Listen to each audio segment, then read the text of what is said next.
Halo guys, selamat datang di Bimbel PCC. Hari ini kita akan membahas tentang praktikum volumetri yang berjudul kadar besi 3 dalam garam feri. Pertama,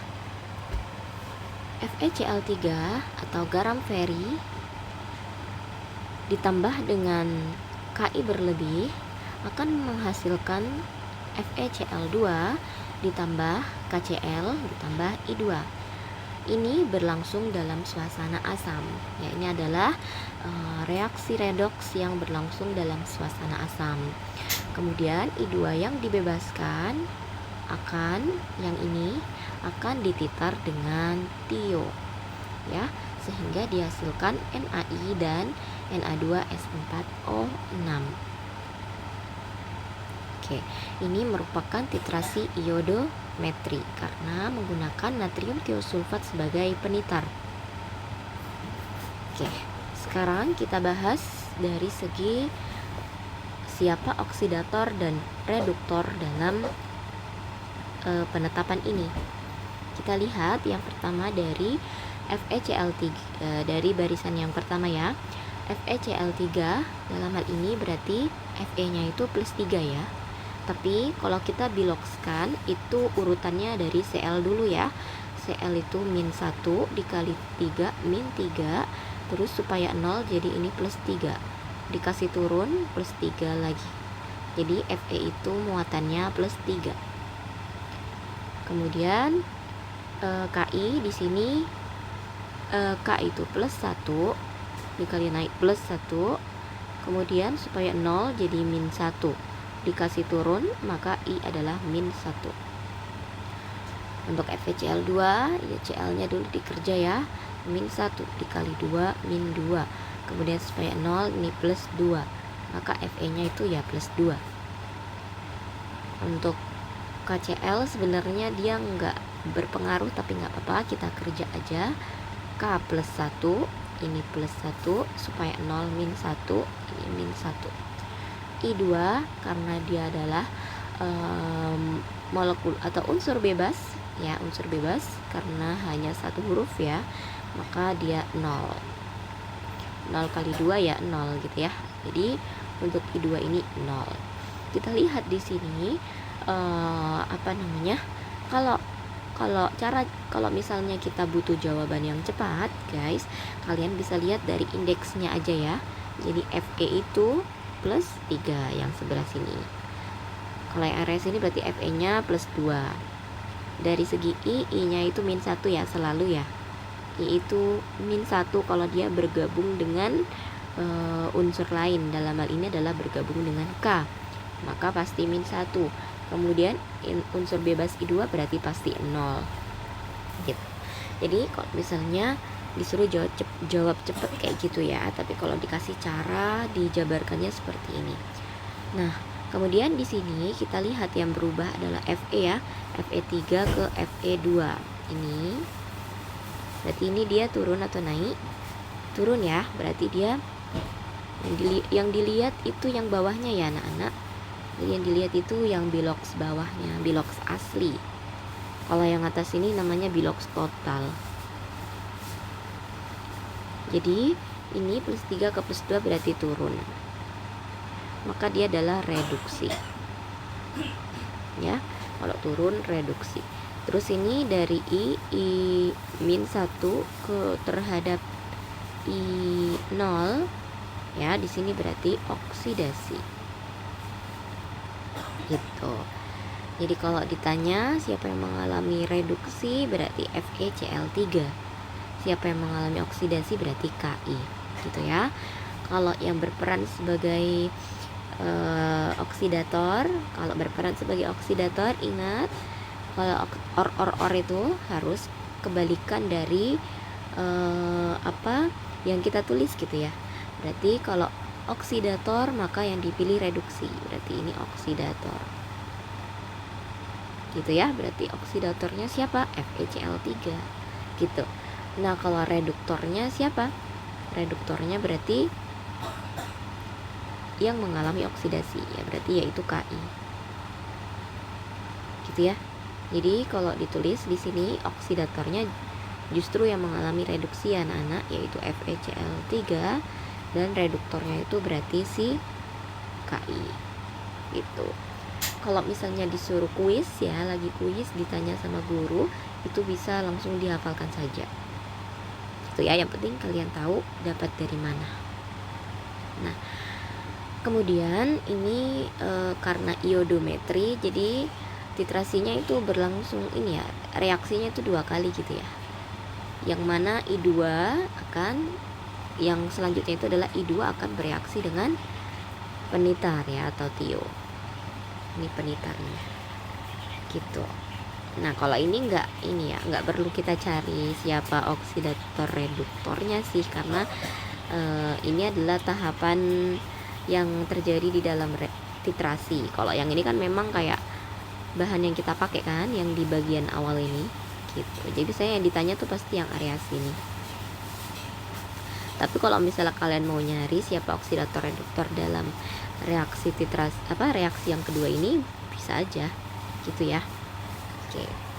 Nah, yang jelas kalau area bawah ini berarti ini I2 itu 0, terus NaI itu berarti min 1 I-nya ya, Na-nya plus 1, jadi 0 ke min 1.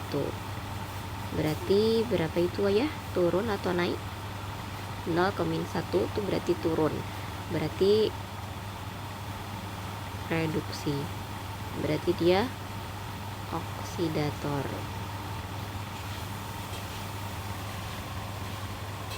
Kemudian kalau tio yang ini berarti pasti reduktor ya.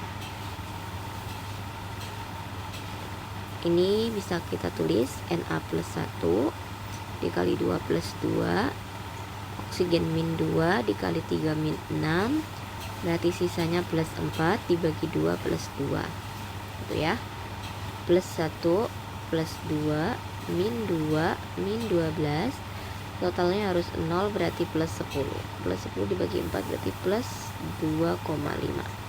Nah, jadi ini berubah ya, dari mana ke mana, dari plus 2 ke plus 2,5, berarti dia adalah mengalami kenaikan ya, maka dia adalah oksidasi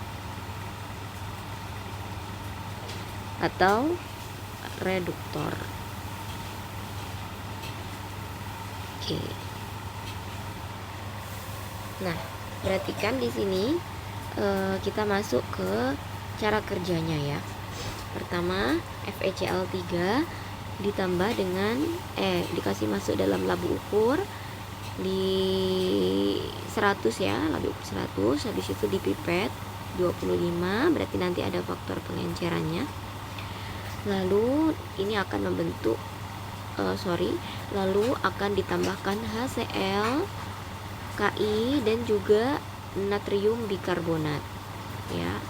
Ini apa fungsi dari masing-masing ini? Nah, HCl ini sebagai suasana asam, karena redoksnya berlangsung dalam asam ya. Kemudian Ki, ya ini Ki 20% itu berarti Ki berlebih ini anak-anak. Ya, Ki-nya ini berfungsi untuk membebaskan I2. Jadi dengan adanya Ki akan terbebas I2 ini ya. Ini maksudnya. I2 yang dimaksud. Jadi membebaskan I2. Selain itu dia juga berfungsi sebagai reduktor ya, ini reduktor.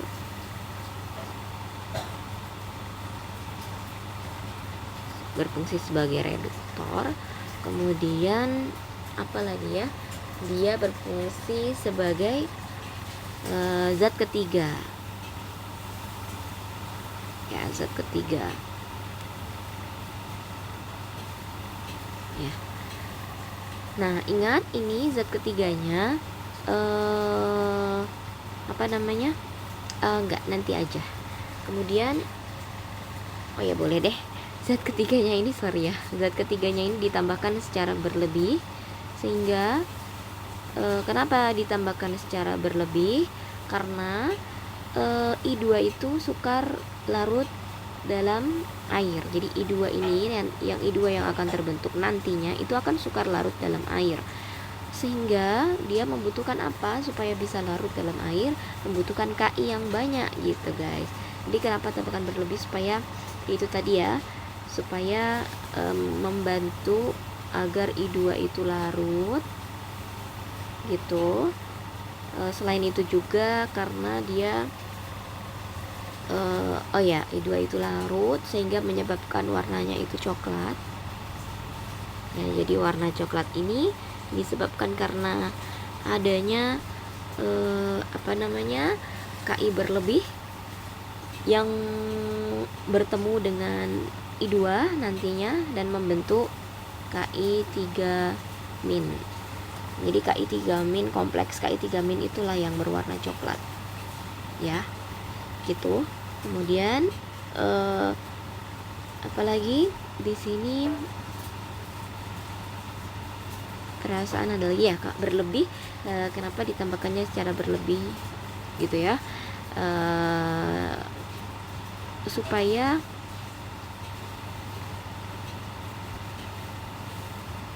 ya biar kalau sepengetahuanku ya, kalau titrasi tidak langsung itu biasanya harus ditambahkan zat ketiga secara berlebih terukur gitu ya. Oke. Nah, kemudian berikutnya ditambahkan lagi sama natrium bikarbonat. Nah, natrium bikarbonat ini berfungsi untuk apa? Untuk menghilangkan oksigen dari udara.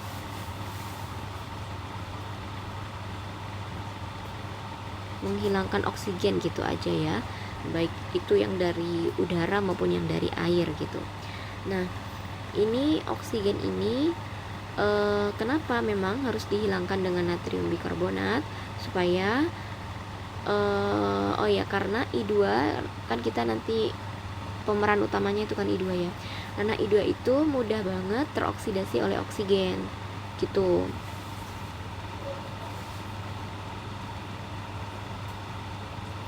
Bukan I2 ya, tapi imin mudah teroksidasi oleh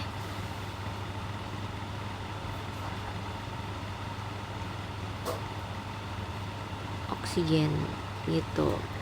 Jadi imin yang dimaksud tuh yang mana Kak? Yang ini ya. Ya, imin ini harusnya yang mengoksidasi adalah FeCl3. Tetapi kalau ada oksigen, nanti oksigen ikut-ikutan mengoksidasi dia gitu loh. Jadi nanti nggak akurat. Maka harus ditambahkan natrium bikarbonat. Oke. Kemudian nanti dititrasi sampai warnanya kuning muda. Nah, kalau sudah kuning muda baru kita tambahkan indikator kanji. Ya. Nah, kenapa di sini alasannya? Ini sudah ada di teori kemarin ya, pas les ya. Itu alasannya adalah ditambahkan di tengah-tengah itu supaya I2 tidak terbungkus oleh kanji. Jadi agar I2 tidak terbungkus oleh kanji gitu. Jadi biar I2-nya ini nggak kebungkus gitu ya, karena kalau kebungkus nanti dia nggak bisa dititar lagi pakai tio gitu. Nah, sudah nanti ditambahin kanji warnanya biru. Habis dari biru dititar lagi, dilanjut ya sampai warnanya itu tak berwarna gitu. Oke, kurang lebih seperti itu anak-anak. Apalagi ya pertanyaannya? Oh ya, yang menjadi larutan standar primer dan sekunder dalam titrasi ini adalah siapa ini? Natrium tiosulfat. Natrium tiosulfat ini sebagai larutan standarnya. Tapi kalau ditanya dia primer atau sekunder, ya dia sekunder ya. Karena dia itu tidak stabil, sifatnya tidak stabil. Tapi untuk FeCl3 ini dia adalah sampel, bukan larutan standar primer. Jadi di penetapan ini tidak ada larutan standar primernya ya. hanya ada lorotan standar sekunder saja dan sampel. Oke, itu saja mungkin. Semoga bisa dipahami. Kita lanjut ke video berikutnya.